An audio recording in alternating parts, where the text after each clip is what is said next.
સુરત ખાતે આહિર શૈક્ષણિક ભવન charitable trust દ્વારા એક સ્નેહ સમારંભ અને સાથે સાથે લોક ડાયરાનું આયોજન શુક્રવાર તારીખ 2 મેના રોજ સાંજે 8:30 વાગે કરવામાં આવ્યું છે. એ ખરેખર આપણે બિરદાવવાને પાત્ર છે અને એની તૈયારી રૂપે શિક્ષણ કમિટી દ્વારા શિક્ષણ ભવનની કમિટી ઘણા વર્ષથી તનતોડ રાત દિવસ મહેનત કરી રહી છે. સાથે સાથે જવાહરભાઈ ચાવડા આપણા પૂર્વ માનનીય મંત્રીશ્રી એમણે 51 લાખ રૂપિયા જેવું માતબર રકમનું દાન કરી અને બધાને ખૂબ ઉત્સાહ આપ્યો છે.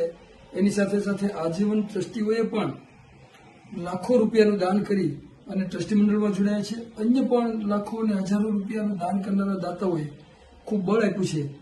ત્યારે એવા કારણે એવા સમયમાં જ્યારે બીજા સમાજો શિક્ષણની દોટ મૂકી રહ્યા છે એની સાથે કદમ મિલાવવા માટે આહિર સમાજે જે હરણફાળ ભરી છે એને સૌને બિરદાવવા માટે માયાભા આહિર જેવા વિશ્વવિખ્યાત લોક કલાકાર અને સાથે બહેન આપણી જ દીકરી એ ભૂમિબેન આહિર દ્વારા જ્યારે લોક ડાયરો છે અને સાથે સાથે સમારંભની અંદર સૌને પ્રેરણા અને બળ આપવા માટે સૌને બિરદાવવા માટે આપણા કેબિનેટના વન વિભાગના મંત્રી શ્રી મુળુભાઈ બેરા પણ પધારી રહ્યા છે અને સાથે સાથે આપણા આદરણીય બહેન સાંસદ શ્રીમતી શ્રી પૂનમબેન આહિર એ પણ પધારી રહ્યા છે.